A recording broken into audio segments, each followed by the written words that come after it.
We're going to do a second delivery on what I've called a bit.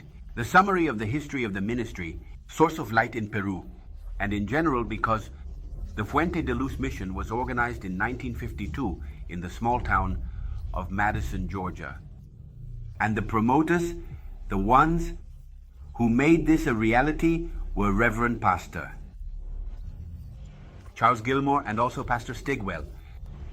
They went on a trip to Jamaica and saw that the need was not just to deliver Bibles, but to develop Bible courses for studying the Word. In our case, the richness of the whole experience begins with us. When we took office in 1979 and began the prison ministry, we were accompanied by the prison crusade. Mr. Grimaldo Carlos was a former extraordinary person, and I was only 25 years old, so I already mentioned it. We were doing a job, but very strong. There are people who have never been to a prison in their lives, and sometimes even pastors don't visit hospitals or the sick. That's not a criticism. It's an observation of how the work is blessed when it's done comprehensively. And from there came the trips in '80 to Chile. After that, we were in other countries like Sao Paulo, Brazil. In Brazil, we attended the Comiban. I was in Quito with HCJB, training me for the media, especially radio. I always have huge memories of a great man, Mr. Alejo Quijada, who motivated me and instilled in me the work through the media.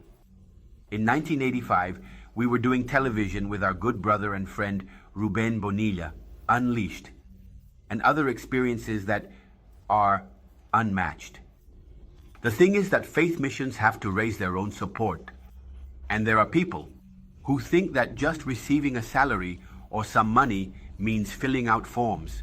That's not how ministry works. And there is a tremendous disparity.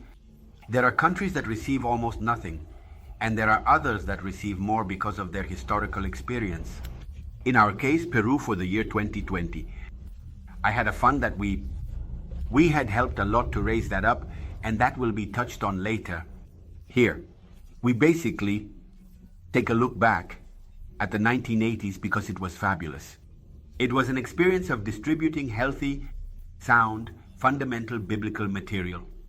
And that covers from 1978 to 1990.